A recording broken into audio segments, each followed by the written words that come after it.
صاحب سرورت ہوں جو اس کے قریب رہتے ہوں ان کو توجہ دلاتا ہوں، اور بعض دفعہ ایک شہر سے دوسرے شہر میں خصوصیت سے ایسے شخص کی عیادت کے لیے احمدیوں کو بھجواتا ہوں یا نظام جماعت کو کہتا ہوں کہ وہ کسی کو بھیجیں، اور اللہ تعالیٰ کے فضل کے ساتھ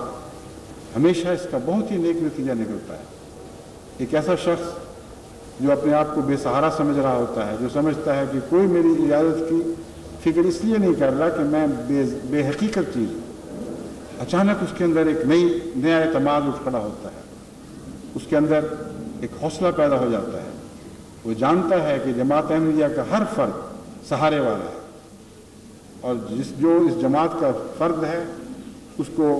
یہ ایک ضمانت ہے کہ وہ اکیلا نہیں چھوڑا جائے گا۔ بس حضرت صلی اللہ علیہ وآلہ وسلم نے جو نصیحت مسلمان کو بحیثیت مسلمان کی ہے اس کی حقیقت کو سمجھیں، اور اپنی سوسائٹی میں جہاں بھی آپ ہیں یہ رواج قائم کر دیں کہ کوئی غریب سے غریب انسان بھی بیماری کے وقت بے سہارا نہیں چھوڑا جائے گا۔ جب آپ اس کی عیادت کو جائیں گے تو اس کے ساتھ بہت سے اور فائدے بھی مضمر ہیں۔ عیادت کا ہرگز یہ مطلب نہیں ہے کہ آپ پوچھائے کیوں جی کیا حال ہے، اس نے کہا بہت برا حال ہے اور آپ گھر کو واپس آ گئے۔ یہ میں ایسی بات کہہ رہا ہوں جو میں نے تجربے سے سیکھی ہے۔ جب ایک کمزور اور غریب کی عیادت کو آپ جاتے ہیں تو اور بھی بہت ساری باتیں آپ کے سامنے آ جاتی ہیں۔ حضرت صلی اللہ علیہ وسلم کی نصیحتیں حکمتوں کا خزانہ تھیں اور ہیں اور رہیں گی۔ کئی دفعہ مجھ سے واقعہ ہوا کہ مجھے بحیثیت ہومیوپیتھ کے کسی نے بلا بھیجا کہ ہم فلاں بیمار ہے، گھر میں کوئی ڈاکٹر اور میسر نہیں آ رہا، یا ہم میں طاقت نہیں ہے کہ ہم علاج کرا سکیں، اور مریض آپ پاس آ نہیں سکتا، اس لیے آپ خود آ کر اس کو دیکھیں۔ اور اللہ تعالیٰ نے توفیق عطا فرمائی، میں نے جا کر دیکھا تو اس وقت مجھے سمجھ آئی کہ عیادت کیا ہوتی ہے۔ صرف بیماری کا مسئلہ نہیں تھا، خوراک کا بھی مسئلہ تھا۔ صرف بیماری کا مسئلہ نہیں تھا، اس کے عمومی گھر کے حالات اور رہن سہن کا بھی مسئلہ تھا۔ جو مکھیوں اور مچھروں میں گھرا ہوا مریض، جس کے گھر میں بچے بھوک سے بلبلاتے ہیں اور شور کرتے ہیں، اس کی عیادت کا یہ مطلب کہاں سے ہو گیا کہ آپ کا کیا حال ہے؟ اس کی عیادت کا تو یہ مطلب ہے کہ جب آپ اس کی عیادت کو جائیں تو آپ کے دل سے ایک ہمدرد، ایک سچا عیادت کرنے والا مسلمان بیدار ہو کر اٹھ کھڑا ہو، اور آپ اس کی ضرورتوں کا بھی خیال رکھیں، اس کی دوسری چیزیں بھی ساتھ پوری کریں جن کی ان کو ضرورت ہے۔ یہ مفہوم ہے حضور صلی اللہ علیہ وآلہ وسلم کا کہ اپنے بھائیوں کو بغیر عیادت کے نہ چھوڑنا، کیونکہ ایک مریض جب لاچار اور بے سہارا ہو کر سوسائٹی میں اس طرح چھوڑ دیا جاتا ہے کہ گویا وہ اپنی موت کے انتظار کے لیے بنایا گیا تھا، جب ایک سچا مسلمان اس کی عیادت کو جاتا ہے تو اس کی اور بھی بہت سی ضرورتیں پوری کرتا ہے۔ اور اللہ تعالیٰ کے فضل سے حضرت مسیح موعود علیہ السلام کے صحابہ میں یہ بہت خوبی پائی جاتی تھی۔ میں کثرت سے ایسے صحابہ کو جانتا ہوں کہ جب وہ عیادت کو جایا کرتے تھے تو دوسری ضرورتیں بھی ساتھ پوری کیا کرتے تھے، اور واپس آ کر بعض دفعہ نظام کو بھی متوجہ کیا کرتے تھے کہ فلاں ایک مریض ایسا ہے جس کو اس چیز کی ضرورت ہے۔ بس عیادت کا جو مضمون حضرت صلی اللہ علیہ وآلہ وسلم نے بیان فرمایا ہے، اس میں ایک سوسائٹی کا حق ہے، سوسائٹی پر ایک ہر سوسائٹی کے ممبر کا حق ہے جس کی طرف توجہ دلائی گئی ہے۔ پھر فرمایا فوت ہو جائے تو اس کے جنازے میں شامل ہو۔ اب جنازہ تو پڑھا ہی جاتا ہے، اور اکثر دیکھا گیا ہے کہ کوئی نہ کوئی دو دو چار چار آدمی تو مل ہی جاتے ہیں، لیکن یہ بھی دیکھا گیا ہے کہ کوئی بڑا آدمی فوت ہو تو ہجوم در ہجوم لوگ اکٹھے ہو جاتے ہیں، اور کوئی غیر معروف شخص، کوئی غریب انسان فوت ہو تو بعض دفعہ مسجدوں میں اعلان کرنے پڑتے ہیں۔ اور یہ بھی ایک ایسی حقیقت ہے کہ جس پر میں خود گواہ ہوں۔ مجھے یاد ہے ربوہ میں بعض دفعہ سخت گرمی کے دنوں میں ظہر کے وقت ایک جنازہ آتا تھا، اور لوگ سلام پھیر کر، چونکہ وہ شخص معروف نہیں ہوتا تھا، اپنے اپنے گھروں کو چلے جاتے تھے، اور اعلان کرنے والا بیچارہ اعلان کرتا رہ جاتا تھا کہ جنازے کے لیے آدمی نہیں مل رہے، آپ آئیں اور اس شخص کا جنازہ پڑھیں، اور جنازہ پڑھتے بھی تھے تو رخصت ہو جاتے تھے پڑھ کر، ساتھ دفنانے کے لیے نہیں جاتے تھے۔ بس حضرت صلی اللہ علیہ وآلہ وسلم کتنے شفیق اور مہربان تھے کہ مسلمانوں کی سوسائٹی کی تفصیلی ضروریات پر نظر تھی، زندوں کی ضروریات پر بھی نظر تھی، بیماروں کی ضروریات پر بھی نظر تھی، اور ان کی ضروریات پر بھی وہ شفا نہیں پا سکتے تھے اور زندوں سے مردوں میں چلے جایا کرتے تھے۔ بس مرنے کے بعد کے حقوق بھی آپ نے کھول کھول کر ہمارے سامنے رکھے، اور میں جانتا ہوں اس زمانے میں جس کی میں بات کر رہا ہوں، بہت سے ایسے مخلصین تھے، نوجوان بھی اور بوڑھے بھی، کہ ایسے جنازوں کے ساتھ ضرور جاتے تھے، اور وہی ہیں در حقیقت جو حضرت صلی اللہ علیہ وآلہ وسلم کی نصیحت، اس نصیحت کو سمجھتے اور اس کا حق ادا کرنے والے تھے، اور وہی چند لوگ ہیں جو ساری امت کے لیے کفایہ ہو جایا کرتے تھے۔ بس آپ اس بات کو بھی خوب اچھی طرح ذہن نشین کر لیں اور دل میں جاگزین کر لیں کہ جب غریب مرتا ہے تو اس کا بھی تقاضا ہے، جب بے سہارا مرتا ہے تو اس کے بھی کچھ حقوق ہیں آپ کا، ان حقوق کو ادا کرنا امت مسلمہ کا فرض قرار دیا گیا ہے، اور اپنے غریب سے غریب بھائی کا بھی اتنا حق تو ضرور ادا ہونا چاہیے کہ جب وہ مر جائے تو کم سے کم اس وقت بھی اسی وقت اس کی مصاحبت کرے۔ اگر زندگی میں آپ کو مصاحبت کی توفیق نہیں ملی تو مرنے کے بعد ہی صحیح۔ مگر حقیقت یہ ہے کہ ایک ہی شخصیت کے یہ دو پہلو ہیں جو ایک ہی شخصیت میں ابھرتے ہیں۔ جو شخص غریبوں کی عیادت کرنے کا سلیقہ رکھتا ہے وہ مردے کے حقوق ادا کرنے کا بھی سلیقہ رکھتا ہے۔ جو زندوں کو چھوڑ دیا کرتا ہے وہ مردوں کو بھی چھوڑ دیا کرتا ہے۔ بس اس بات کو بھی رواج دینا بہت اہم ہے کہ اپنے غریب بے سہارا لوگوں کے جنازوں میں بھی شامل ہوں، اور یہ ساری نصیحت در حقیقت بالآخر ان لوگوں کے حقوق کی طرف توجہ دلا رہی ہے جو سوسائٹی میں کا سب سے کمزور حصہ ہے۔ چنانچہ فرمایا کہ یہ بھی اس کا حق ہے، اس پر فرض ہے کہ وہ اس کی دعوت کو قبول کرے۔ اب امیر آدمی کی دعوت کو قبول کرنا کون سی نیکی ہے؟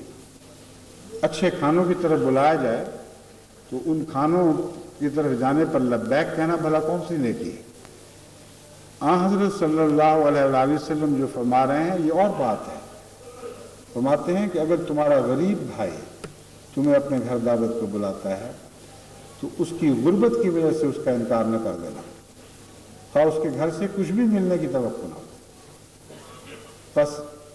حضرت صلی اللہ علیہ وآلہ وسلم نے ایک اور موقع پر، جیسا کہ میں پچھلے خطبے میں بھی بیان کر چکا ہوں، فرمایا کہ اگر ایک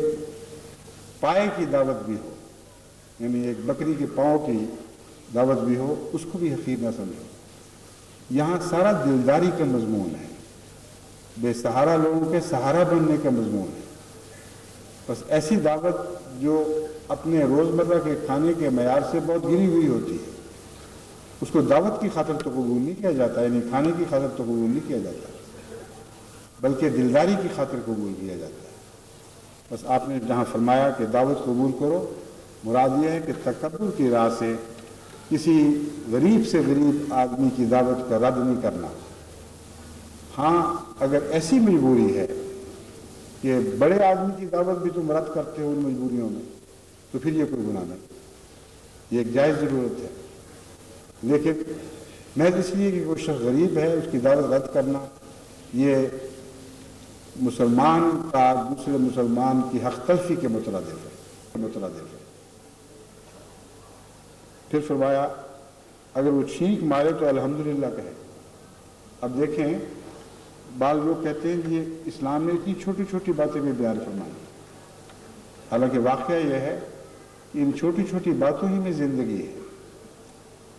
اول تو یہ کہ چھینک کا کیوں خیال آیا؟ سوچنے والے سوچتے ہوں گے کہ اور روزمرہ کی باتیں ہوتی ہیں، عباسیاں بھی تو انسان لیتا ہے، انگرائیاں بھی تو لیتا ہے، اس موقع پر کوئی دعا نہیں سکھائی گئی، چھینک کے موقع پر کیوں دعا سکھائی گئی؟ آج جبکہ سائنس ترقی کر چکی ہے،